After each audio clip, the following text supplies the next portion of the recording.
Alors, je suis Metallica depuis 91 avec le Black Album, mais c'est vrai que tous les lives que j'avais pu découvrir à l'époque, c'était des lives après le Black Album, donc forcément avec des morceaux du Black Album qui sont très différents de la première période de Metallica, à savoir de Kill 'Em All, Injustice for All, où c'est du thrash metal. Et donc là, setlist, on est en plein dans le. Enfin, c'est la tournée de Injustice for All sortie en 88. Et donc c'est une vraie pépite, la setlist est absolument incroyable. Notamment le premier morceau Blackened, qui est mon morceau préféré de Metallica. Le son est énorme, c'est une réédition d'un bootleg sorti dans les années 90, mais c'est pris sur la table de mixage, donc ça s'appelle un soundboard. Donc comme c'est un concert qui a été filmé, pour ceux qui connaissent en fait c'est la troisième VHS, je sais que ça a été réédité en DVD et Blu-ray du coffret Live Sheet. Donc les deux premières VHS c'était des morceaux pris sur trois concerts à Mexico, et le deuxième c'était Seattle 89, donc celui-ci, donc c'est cette prise de son, donc le son est vraiment top même si c'est un bootleg. J'ai trouvé ça sur Amazon par hasard, 15 euros je crois. Donc voilà, bonne pioche.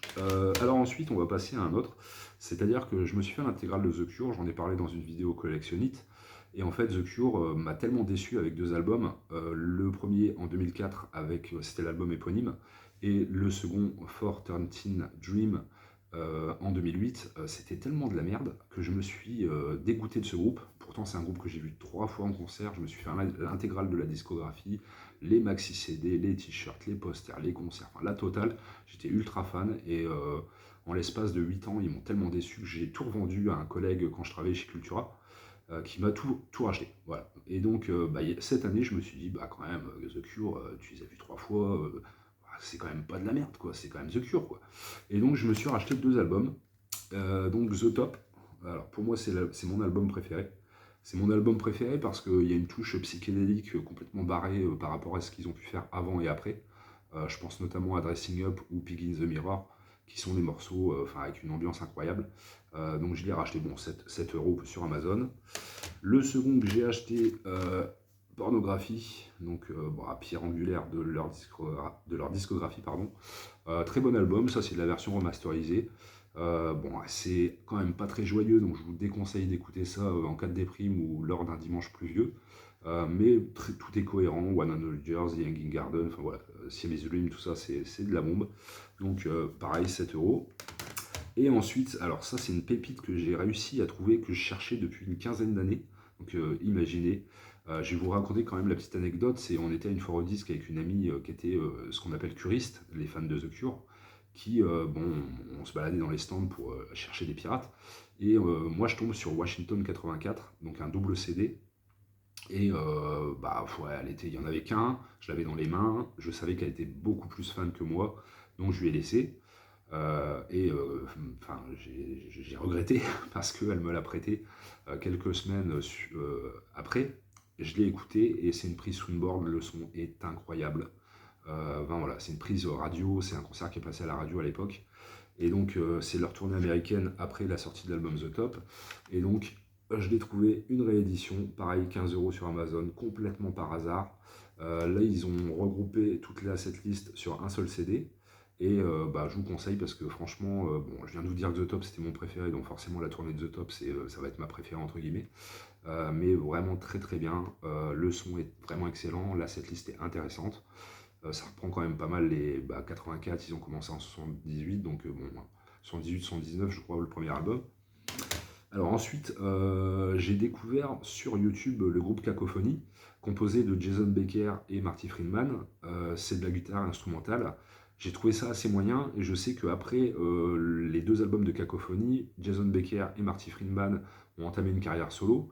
Donc Marty Friedman très courte parce qu'il a rejoint Megadeth par la suite à partir de Rest in Peace et toutes les années 90. Et Jason Becker, moi je me suis dit on va faire le combo d'acheter les deux. Donc c'est des albums de 88, édition originale non remasterisée, donc assez oubliés dans l'histoire de la musique par rapport à aujourd'hui. Donc c'est des CD que j'ai quand même payé assez cher en occasion. Donc pour moi assez cher c'est 18 euros, un CD d'occasion c'est cher, quoi. Voilà. En dessous de 10 euros ça passe, 18 c'est cher. Donc le premier de Jason Becker. Franchement, pas mal, mais c'est un petit label, on voit qu'il n'y a pas de production, on voit qu'il n'y a pas de moyens.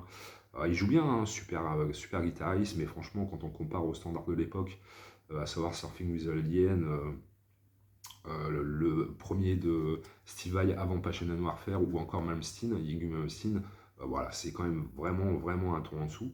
Mais je pense que le plus gros problème, c'est la production. Bah, je vous le conseille quand même, si vous avez l'occasion. Il est sur YouTube, hein, donc vous pourrez l'écouter gratuitement.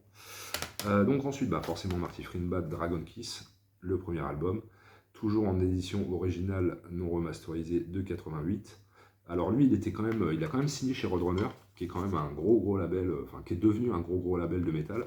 Et par contre, cet album-là, c'est une grosse claque. Donc pareil, la production est quand même pas terrible, hein. Marty Friedman était pas très connu à l'époque, malgré Cacophonie, qui a eu un succès d'estime quand même très limité. Mais c'est vraiment génial. C'est vraiment génial parce que c'est une sorte de trash instrumental avec des solos de guitare, et trash dans le sens où il y a du gros riff. Enfin, gros riff, il y a eu beaucoup plus gros riff depuis avec des groupes comme par exemple Slipknot, fin des années 90 jusqu'à aujourd'hui. Mais bon, pour l'époque en 88, c'était quand même assez monstrueux. Et comme port d'entrée, je vous conseille la 7ème, Forbidden City, 7 minutes 30 de bonheur. Enfin voilà, je trouve qu'il est. Marty Friedman, c'est vraiment une bête. Les solos qu'il fait au sein de Megadeth, c'est le top. C'est le meilleur guitariste que Dave Mustaine a eu au sein de Megadeth. Même si le dernier en date, Kiko Loureiro, qui vient de Angra, est pas mal non plus. Mais voilà, bah, je vous le conseille. Bon, pareil, hein, 17 € d'occasion, en très bon état, sur Aquitaine.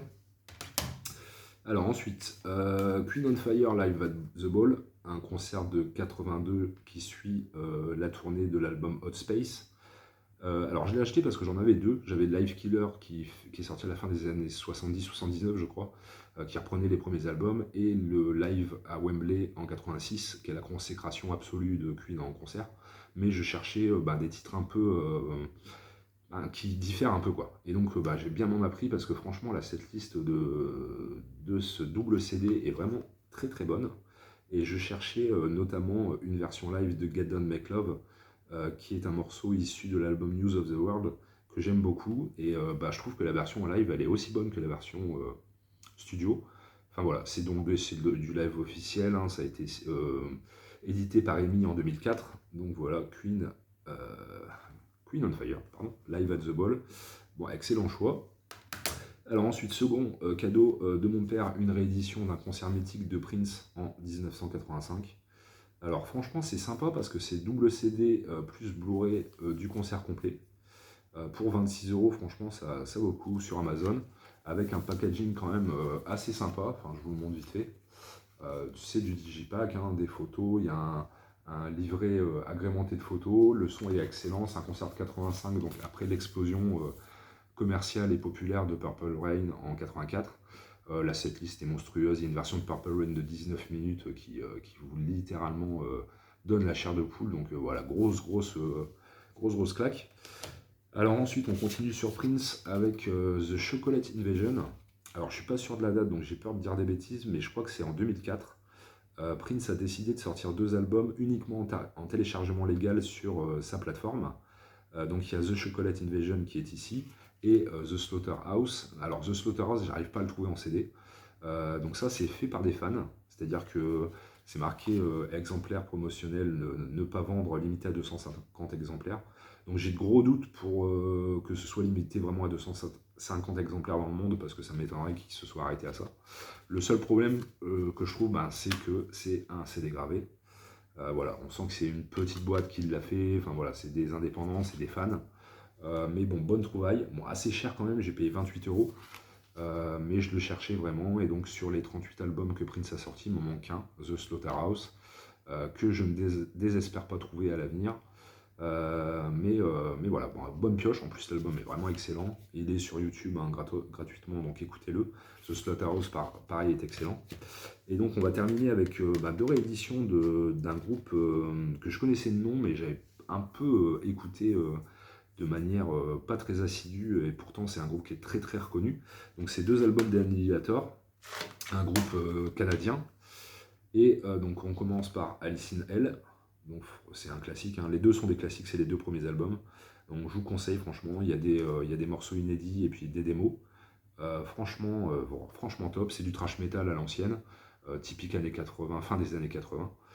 Je sais qu'il y a d'autres albums qui sont bien, mais le problème c'est qu'ils sont réédités que ces 2-là à petit prix, hein. C'est des CD que j'ai payé 7 € sur Amazon. Donc il n'y a que ces deux-là. Je sais que le troisième, Set World on Fire, est aussi une pépite. Mais qui dit par réédité, c'est 25 € sur eBay, donc d'occasion encore une fois. Donc ouais, non, 25 € c'est trop cher, je préfère attendre qu'il soit réédité. Et donc le second, Never Neverland, deuxième album, et celui-là c'est mon préféré des deux. Je trouve vraiment c'est la classe, c'est très technique au niveau de la guitare et au niveau des musiciens. Le chanteur s'en sort pas trop mal, je trouve que bon, c'est pas le plus grand chanteur de thrash metal de tous les temps, mais voilà. Donc voilà, 17 albums, enfin 17 CD ou rééditions sur un an, c'est excessivement faible, sachant que quand je repense, j'ai fait une vidéo, enfin 3 vidéos sur la collectionnite et je me souviens à l'époque, quand j'étais disquaire, je tournais à 30 CD par mois. Donc dans la vidéo collectionnite, j'explique que j'ai acheté quand même beaucoup de choses inutiles. Mais je vois 17 albums en 11 mois et un jour, c'est quand même d'une tristesse affolante. Donc ça va, il n'y a que 2 bouses sur 17, donc ça fait quand même 15 CD, enfin 3 moyens le reste qui est quand même très bon, donc c'est quand même qualitatif.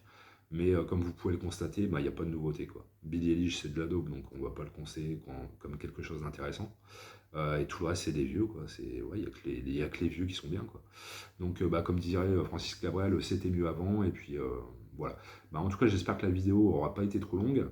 Je pense pas de faire de vidéo bilan achat. Je regarde beaucoup de vidéos sur YouTube de collection, notamment des jeux vidéo, des figurines, et les gens font ça de manière hebdomadaire, voire mensuelle, et moi ça m'intéresse pas. Je préfère, à moins que j'achète 50 CD d'un coup et puis que je vous les présente, mais bon, ça m'étonnerait fortement.